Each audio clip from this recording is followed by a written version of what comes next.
Before we go any deeper into this real prison documentary, hit subscribe, drop a comment, and stay with us, because what you're about to hear comes straight from inside America's hidden prisons. The first sound was the alarm, a low, trembling wail that cut through the early morning stillness of the high-security compound. It wasn't the usual routine bell that signaled count time. This one had weight to it, a pulse of urgency that told every guard on the tier that something inside the cell blocks had gone wrong. In the surveillance corridor, the blue-toned monitors flickered in a jittery pattern, as if even the cameras felt the tension. Cell Block D had been quiet for weeks, too quiet according to staff logs. But quiet never meant safe in a maximum security facility. It meant pressure building behind concrete, forming cracks that no one could see until they widened. And today, one of those cracks finally split open. The first officer to reach the tier stopped in front of cell D, 214, breathing hard. The door was closed. The lights inside were still on. But something was off. The ventilation grate near the lower wall was crooked, and a faint draft pushed out from it. The count sheet from the night shift said the inmate assigned to the cell, a heavily tattooed man serving a long sentence for armed robbery, had been accounted for at 5 a.m. But now, at 7:12 a.m., there was only silence behind the steel. The officer called for backup.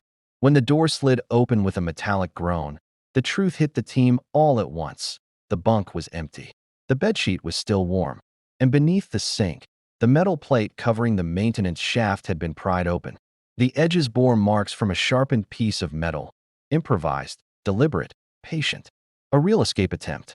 Inside one of the most fortified prisons in the country. Within minutes, the unit went into full lockdown. Heavy doors slammed shut across the block, echoing down the concrete halls like the heartbeat of the building itself.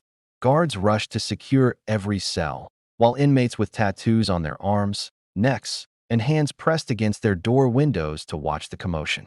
Some smirked, others looked genuinely startled. In prison, chaos always meant opportunity, even if only for leverage or information. Down in the control room, investigators replayed footage from the last 12 hours. But something wasn't right. Every angle of cell D, 214, had gaps. The hallway camera momentarily froze at 4:58 a.m., then resumed 10 seconds later. The internal camera inside the cell had a 5-minute blackout at 3:31 a.m., recorded as a technical malfunction. But the maintenance logs showed no work order, no scheduled inspection, nothing to explain the interruption. Surveillance systems didn't fail on their own in a unit like this. Someone had created the gap.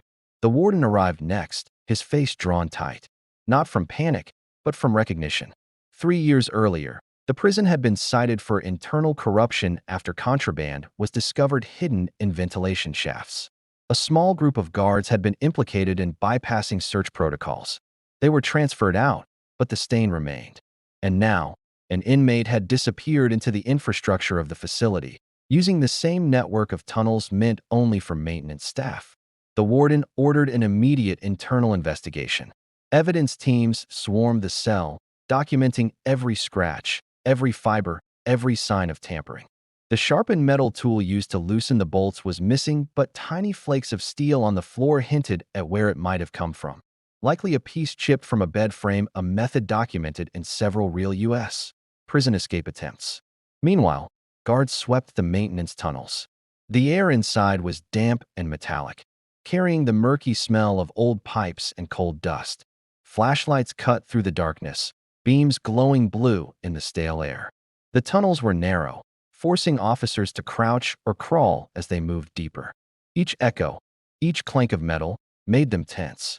Any inmate hiding in this network had the advantage of shadows, angles, and desperation. Back in cell block D, inmates whispered through vents, the unofficial communication system that threaded the entire building. Tattooed hands tapped coded messages on the bars, while others leaned against concrete to feel vibrations. Some claimed they heard footsteps in the walls during the night. Others said they saw a guard linger too long outside D, 14 hours before sunrise. Rumors spread faster than procedures could contain them. During the first sweep of the tunnels, officers found something. A strip of cloth caught on a protruding bolt. It belonged to the missing inmate's uniform. A few feet farther, by the junction where the tunnel split into 3 branches, they found something even more concerning. fresh shoe prints and fine dust, leading toward the older south wing of the facility. That wing, decades ago, had been partially shut down due to structural issues. Only one maintenance crew had keys. According to the logs, those keys hadn't been checked out in months. This wasn't a random escape. Someone inside knew the weak points of the building. The prison's investigative unit questioned the night shift officers. Most insisted they saw nothing unusual. But one guard admitted he heard a faint metallic clang sometime after 3 a.m. He didn't investigate. It wasn't uncommon for pipes to groan in cold weather. But investigators noted his hesitation. His file showed he previously worked in the south wing before it shut down. He had knowledge of the tunnels. Knowledge that mattered now. As hours passed, pressure inside the prison grew. Inmates were agitated, pacing their cells, tattoos shifting across their skin like the moving pieces of a larger, hidden message. Guards stood on high alert, hands on radios, checking each other's movements. The warden's voice crackled through the intercom, ordering every corridor, yard, and service area scanned. But by early afternoon, the situation escalated further. A janitor discovered something near the abandoned laundry room in the south wing, a stash of food packets, bottled water, and a makeshift map drawn on cardboard. It showed a path through the ventilation tunnels, marked with measurements and arrows. The handwriting was precise, almost technical. Someone had scouted this for weeks, maybe months. And then came the real shock. Behind the old laundry dryer, hidden under a panel of rusted sheet metal, they found a small handheld radio. Prison issue. Missing from inventory. Someone had access to guard equipment. The warden called for immediate containment of the south wing. The search narrowed. Officers moved systematically, checking crawl spaces, pipe shafts, and old storage rooms. Then one of them shouted. Near the back of the abandoned workshop, under a stack of broken shelving, was a hole. A large one. Metal bars had been cut clean through, not with improvised tools, but with something more powerful. Investigators documented the marks. The cut was too smooth for anything an inmate could fashion alone. It required equipment that only staff had access to. Inside the hole, boot prints and dust trails led deeper into darkness. And then, just as officers prepared to descend into the pit, a faint echo trembled through the tunnel, a sound too deliberate to be natural. A footstep, a shift of gravel, a breath. The missing inmate wasn't alone. Someone else was moving down there. Someone who knew the tunnels better than any prisoner ever should. The officers froze, listening to the subtle, rhythmic pattern fading into the depths of the old wing. This wasn't just an escape. It wasn't just a fugitive inmate disappearing into forgotten infrastructure. It was the start of something much bigger, an operation built from inside the system. A real case of internal breach. A real escape method documented in multiple U.S. federal investigations. A real pattern that had repeated across high-security prisons for years. And now, inside America's hidden prisons, the truth was starting to surface. An officer radioed. Control, we've got movement in the south tunnel. And it's not just the inmate. Someone else is down here. The south wing was sealed within minutes, but tension spread through the prison like static caught under concrete. Every hallway hummed with suspicion. Guards moved in pairs, radios clipped tight against their vests, listening for anything. Footsteps, scraping metal, a breath slipping through the ventilation lines. What started as a single missing inmate had grown into something far larger. A breach with signs of inside knowledge, covert planning, and someone helping navigate the forgotten tunnels of the institution. The warden ordered the prison's internal affairs division to take control. Their arrival brought a colder atmosphere to the already blue-tinted corridors. These investigators worked differently. They didn't shout or rush. They observed. They listened. And most of all, they looked for the gaps, the same kind of gaps that had allowed the surveillance blackout to happen in the first place. The first phase of the investigation began with the night shift staff. Officers were escorted individually into a windowless interview room. The walls were lined with soundproof padding, and a single camera watched from the corner. The investigators' questions were precise. What time did you last pass cell D214? Did you notice any unusual movement on the tier? Did you report the surveillance interruptions? Who had access to the maintenance panel keys? The answers were inconsistent. Some officers claimed they heard nothing all night. Others admitted they noticed a disturbance near the ventilation shafts, but dismissed it as normal infrastructure noise. 2 officers insisted they never left their post. but the duty logs showed unexplained gaps. And one guard, the same one who admitted hearing a metallic sound, began to sweat during repeated questioning. His story shifted slightly each time. Not dramatically, but subtly enough to suggest the presence of details he didn't want to reveal. Investigators marked his file with a yellow tab, possible knowledge, indirect involvement. Meanwhile, in the control room, technicians pulled deeper logs from the surveillance system. Modern prison cameras kept backup files, and real-world investigations often recovered fragments even after a blackout. They found something. At 3:31 a.m., right before the camera inside the cell went dark, the system registered a manual override attempt. Not a malfunction. Someone had tried to disable the feed. Only 3 people in the entire facility had clearance to use that function. One was the shift supervisor. One was the IT technician assigned to the prison. And the third, the warden himself. The supervisor looked genuinely shaken when confronted. He'd been asleep in the break room during the time the override was triggered, an admission that broke protocol but also served as an alibi. The IT technician, however, showed a different demeanor entirely. He remained calm, hands folded, almost detached.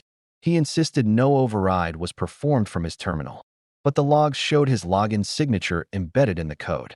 Internal investigations across U.S. prisons had documented similar patterns. Staff credentials used without explanation, overrides timed precisely with inmate movements, and coordinated blind spots exploited for smuggling, contraband, or escape assistance. The investigators had seen this before, and the technicians' expression only deepened their suspicion. While the staff interviews continued, officers swept deeper into the Old South Wing. The air grew colder the farther they moved. Dust fell in slow spirals from forgotten rafters. The faint smell of rust and moisture clung to everything. Flashlights shone across peeling paint and corroded pipes, creating moving shadows that played tricks on the eyes. Inmates across the facility watched the lockdown unfold. Tattooed arms gripped bars. Voices murmured through vents. Cell block D was alive with speculation. One inmate, covered in faded ink up his forearms, told a guard he'd heard tapping from the walls around midnight. Another claimed someone had passed a message through the vent the previous evening, a coded pattern used in multiple real prison gang communication methods. Investigators couldn't rely solely on inmate testimony, but every rumor added a layer to the puzzle. The inmate who disappeared wasn't known as a ringleader. His disciplinary record was long but predictable: fights, contraband possession, tension with guards. Nothing that indicated the sophistication required for a tunnel escape. But investigations of real cases had repeatedly shown that even the most unassuming inmate could be manipulated or used as the visible face of a larger internal operation.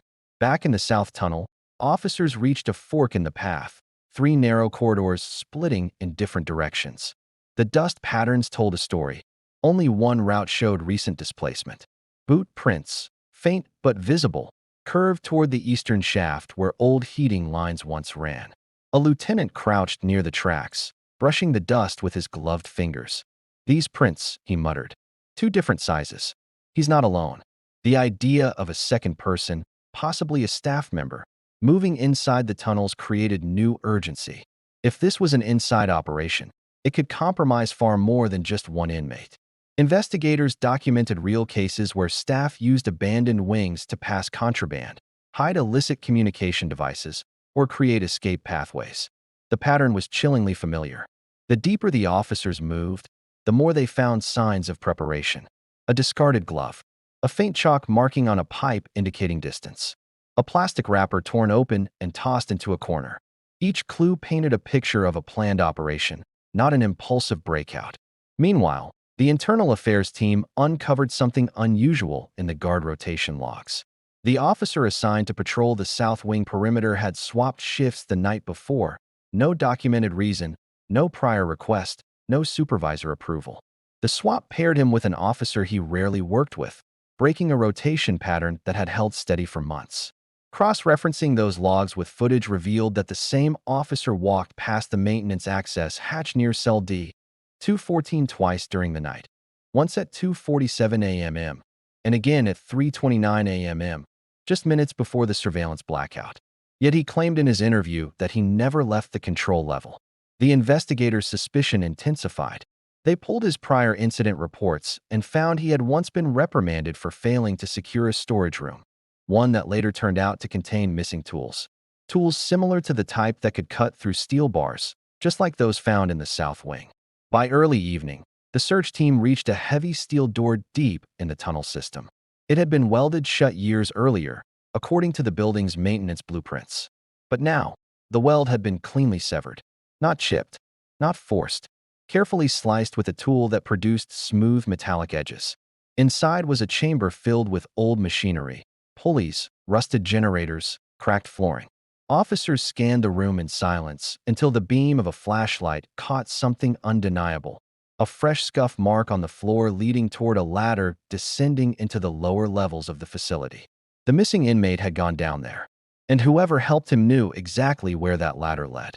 But before officers could descend, the intercom crackled to life.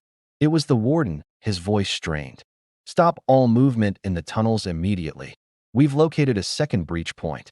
On the main level of the prison, far from cell block D and the South Wing, maintenance workers discovered that a storage room near the infirmary had been tampered with. The padlock was scratched. The hinge had residue from a thin cutting instrument. Inside, behind boxes of supplies, investigators found another map, more detailed than the first. It listed ventilation routes, blind spots in the yard, guard rotation patterns, and timing sequences so accurate they could only have come from internal knowledge. The discovery changed everything. This wasn't an inmate improvising an escape. It was a coordinated, data-driven operation. Someone inside the facility had planned the pathways. Someone with access to schedules, infrastructure schematics, surveillance settings, and maintenance permissions. The inmate was just the first piece. Back in the tunnels, officers stepped away from the ladder, waiting for new orders. The tunnels echoed with a cold, distant groan from the lower levels, but no one could tell if it was metal shifting or someone moving below. The warden convened the investigative team in the command center. Maps spread across the table. Logs, blueprints, footage, every detail collected. And one question clung to the room like a shadow. Who inside the prison had enough access, authority, and knowledge to orchestrate a real escape using forgotten infrastructure? And why? The lead investigator studied the blueprint silently, then tapped a point near the old maintenance lines. "This isn't an escape," he said. "This is a transfer." The room fell silent. "Someone isn't trying to break him out of the prison," the investigator continued. "They're moving him inside it, to somewhere specific." Before anyone could ask where or why, the comm speaker erupted with static. Then a voice, panicked, strained, broke through.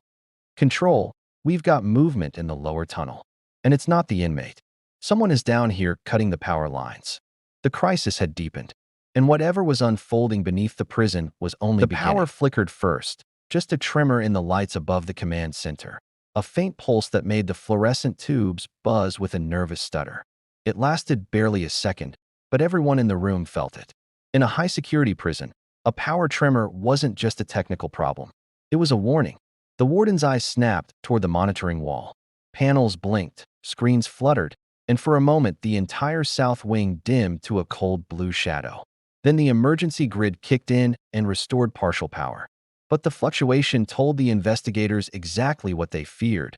Someone inside the tunnels was tampering with the wiring. And in the real world of prison investigations, cutting internal power lines isn't about plunging the prison into darkness. It's about disabling specific subsystems, surveillance, alarms, electric locks. The kind of selective blackout that allows people to move unnoticed through restricted areas. The warden issued an immediate directive. All teams fall back to secured positions. No one moves alone. Officers in the tunnels stopped where they were, stepping back carefully from the ladder that dropped into the lower maintenance level. The darkness below seemed to shimmer like a deep well of unknown intentions. The sound of movement, the cutting of cables, that meant someone planned for this. Someone who understood the prison's infrastructure better than most of the staff working above ground. In the cell blocks, word of the power dip spread instantly. Tattooed inmates stepped to their door windows, forearms pressed against steel, eyes sharp with curiosity. Low voices murmured through vents as coded taps bounced along the walls. Even those uninvolved knew something dangerous was unfolding beneath their feet. Every guard on the tiers tightened their grip on radios. Back in the command center, internal affairs analysts combed through new fragments of data. One screen pulled a digital trace from the power system logs. The disruption originated from the lower service tunnel beneath the south wing. That tunnel was listed as sealed on paper, but blueprints told a different story. There was an undocumented maintenance shaft added during an expansion 20 years earlier, never updated in the digital plans. That shaft ran directly beneath the infirmary, the place where investigators had just found the second map. The pieces of the puzzle were aligning, but the picture they formed was far more complex than a simple escape attempt. Every real-world case that followed this pattern pointed to the same conclusion. Whoever was behind this wasn't trying to break the inmate out of the facility. They were positioning him, moving him deeper toward an interior location where oversight was weaker, surveillance was limited, and staff presence was minimal. A transfer within the prison, unauthorized, secret, and coordinated. The lead investigator ordered a ground sweep around the infirmary. Security units closed off hallways, sealed side exits, and positioned armed supervisors at junction points. The infirmary staff, nurses, administrative assistants, night medical officers, were questioned immediately. And that's when the investigation hit its first collision with danger. A nurse reported that earlier in the morning, she noticed something unusual. One of the storage room vents was loose. Not broken, loosened from inside. She hadn't reported it because maintenance issues were common in that wing. But investigators knew better. In multiple real U.S. prison cases, infirmaries had been used as covert transfer points because vents connected directly to old service tunnels. Inmates exploited them. Staff exploited them. Contraband networks thrived in those blind spots. But this time, the vent wasn't for contraband. It was for movement. As the investigation tightened around the infirmary, tension exploded inside cell block D. A tattooed inmate in D-220 slammed his fist against the door, shouting that he needed to talk to his supervisor. When officers approached, he lowered his voice. "I hear them in the walls," he whispered. "They're moving him at shift change tonight." When asked how he knew, he glanced at the vents, then backed away. Inmates often traded information through codes, taps, and hushed vent communication. But they rarely volunteer intel unless something serious threatens their stability or alliances. Investigators flagged him, but kept digging. Hours passed. Pressure mounted. The prison felt tighter, heavier, like the walls were bracing for something it had endured before in real incidents. Internal breaches that escalated into wider conflicts. Then, just after sunset, a guard on the administrative level radioed in a distress call. "Control, possible tampering at the secondary electrical panel near the infirmary." Investigators rushed to the location. What they found confirmed their fears. The lock on the panel had been quietly picked. The interior wiring was partially exposed, and someone had spliced a relay device onto one of the lines, a makeshift bypass used to divert voltage from the surveillance grid. This wasn't amateur work. It matched techniques documented in multiple federal prison corruption cases, where compromised staff used technical knowledge to create blind spots or interrupt camera systems during illicit transfers. And now it was happening again. At that same moment, deep in the tunnels, the search team heard something unsettling. Not metal cutting, not footsteps. Something like a distant thump followed by a muffled rush of air. A door closing. Someone sealing a path behind them. The lieutenant leading the tunnel team raised his flashlight, revealing a faint dust cloud drifting from the left corridor. Boot prints, fresh ones, pushed into the dust, heading toward the old water treatment corridor. But there was something else. Alongside the boot prints was a second trail. Smaller, lighter, shoes worn by inmates. The missing inmate was close, but he wasn't running. His steps were steady, controlled, as if he were guided. Above ground, the interrogation of the suspicious guard intensified. His shift records showed the irregular rotation. His presence near the maintenance hatch was confirmed. His alibi cracked under pressure, but he maintained one thing. "I didn't help him escape. I swear I didn't help him escape." The investigators believed him because escape wasn't the goal. Transferring the inmate inside the facility served one purpose in real criminal operations: to place him somewhere secure from rival inmates, surveillance, or upcoming investigations. Sometimes it was to hide a witness. Sometimes to hide someone who had intelligence. Sometimes to reposition an inmate before a major internal event. While questioning continued, The technician whose login signature appeared in the camera override logs was brought in. His calm demeanor shifted slightly when they mentioned the secondary electrical panel. His fingers tightened. His breathing became shallow. When investigators presented the evidence of the relay device, he finally spoke. "I didn't place that," he said, "but I know who could." He mentioned a former maintenance contractor, someone terminated a few years earlier after a contraband investigation, a worker who knew the tunnels intimately, a worker who had quietly maintained friendships with certain staff who still remained, a worker who still had unofficial access to a master set of keys that were never recovered. The investigators remained silent. Because real cases had shown this exact pattern before. External contractors with technical knowledge coordinating internal breaches through compromised staff. Now the danger level increased. Down in the tunnels, the search team followed the tracks into the water treatment corridor. The air grew colder. Pipes hummed above them, carrying the vibration of the prison's infrastructure. Shadows stretched across the walls like deep scars. Then, at the end of the corridor, they saw something chilling. Another door, unlocked. Behind it, a narrow chamber filled with old filtration tanks and rusted valves. But at the far wall, a large metal panel had been removed. Behind it, the concrete showed signs of tools scraping at its surface, an attempt to widen an existing gap. The lieutenant stepped closer, and then he froze, because wedged between two pipes was a torn piece of a prison uniform sleeve. Fresh. The stitching matched the missing inmate's standard issue. And on the floor beneath it was a small pool of dust displaced in a semicircle, the exact shape of someone sitting or crouching in that spot. The inmate had stopped here recently, but he wasn't alone. A different boot print crossed over his. Larger, heavier, likely from the second-person investigators suspected. Meanwhile, cell block D erupted with noise. Inmates banged on doors, shouted into vents, and tapped coded messages that echoed through the walls. Something about movement tonight. Something about South Shaft. The rumors now aligned with the investigation. Inside the command center, pieces finally connected. Cross-referencing the tunnel layout and the spliced power relay, analysts pinpointed the pattern. Someone was creating a path that led toward the unused intake bay, a part of the prison abandoned for years due to structural issues, a place with almost no active surveillance. Before the warden could issue new orders, the lights flickered again, this time longer. Heavier. The emergency systems groaned as the secondary grid fought to stabilize. The lead investigator stared at the blueprint. "They're not moving him toward an exit," he said quietly. "They're moving him toward a hiding point." The question that followed was even more chilling. Why hide him inside the prison? No one answered. But before anyone could think deeper, a shout came through the radio from the tunnel team. "We found something." A third map, and fresh footprints heading toward the intake bay tunnel. Then the radio crackled again. A pause. A breath. Then, "Control, we need backup. Now." Someone just closed the hatch behind us. The tunnel team was trapped. The inmate wasn't just being moved. Someone was using him as part of a larger operation. And now, the danger inside the prison had reached a breaking point. The sound of the steel door closing behind investigator Hale echoed through the narrow administrative corridor, the kind of echo that lingered long after the door locked.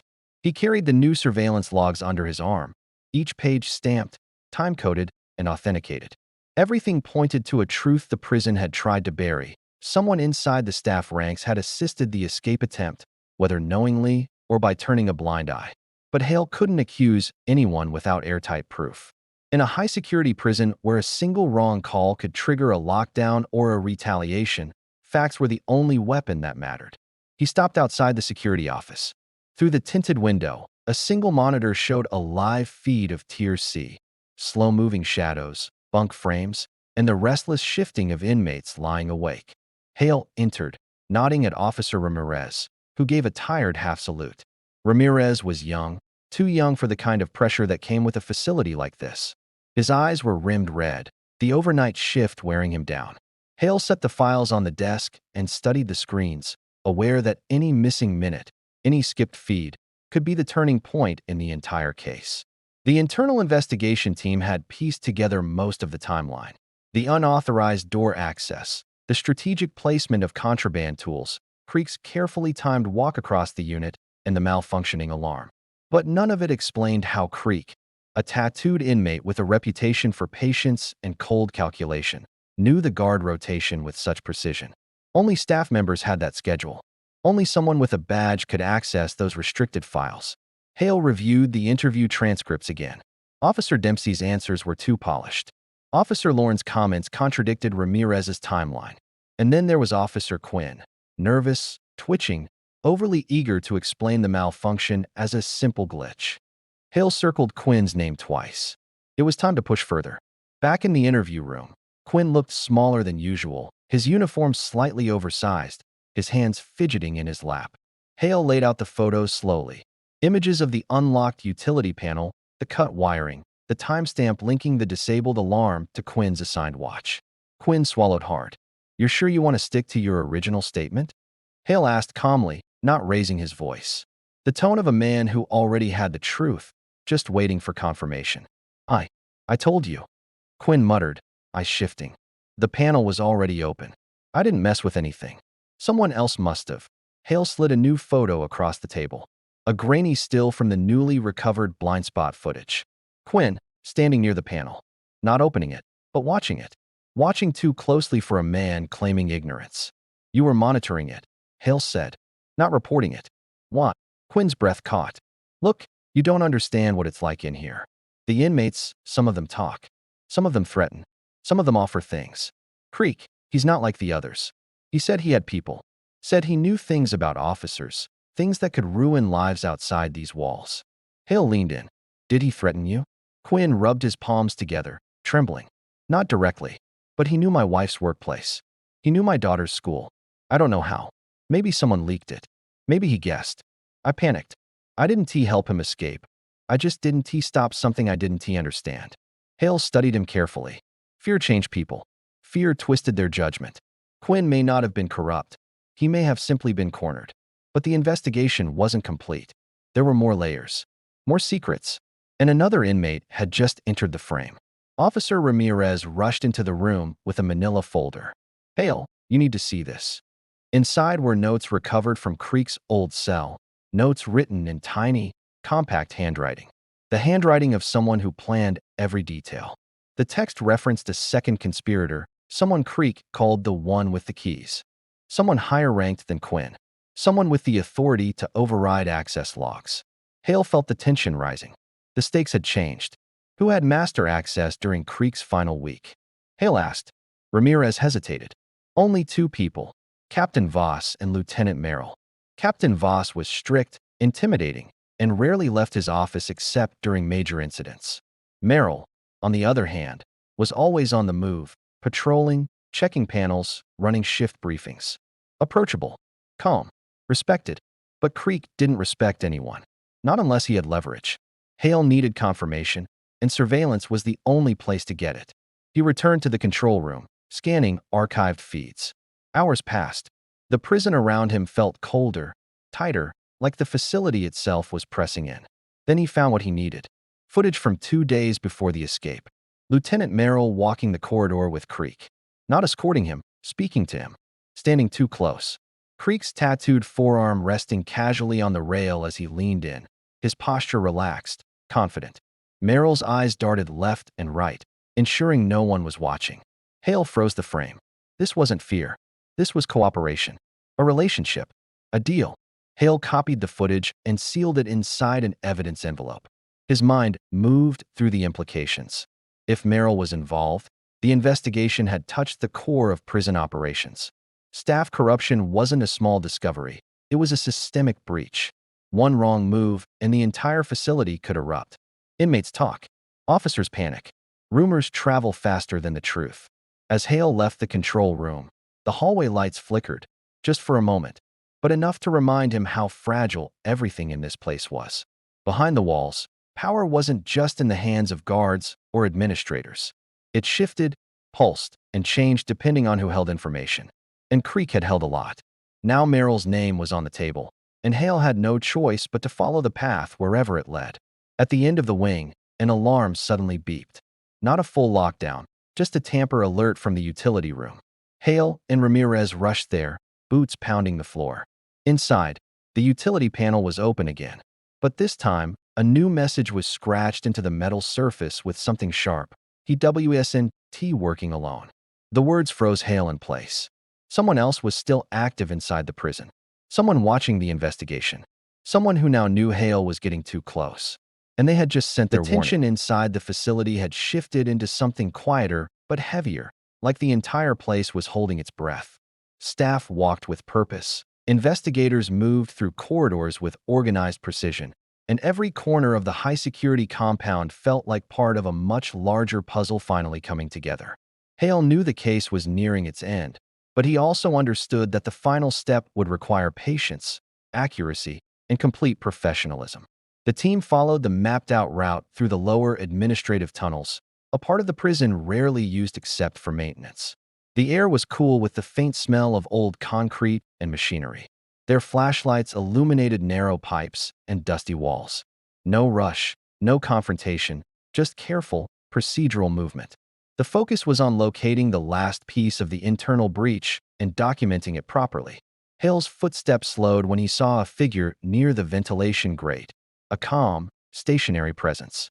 It was Creek, sitting on the floor, hands resting on his knees, tattoos visible on his arms and neck the same way they had been through the entire case.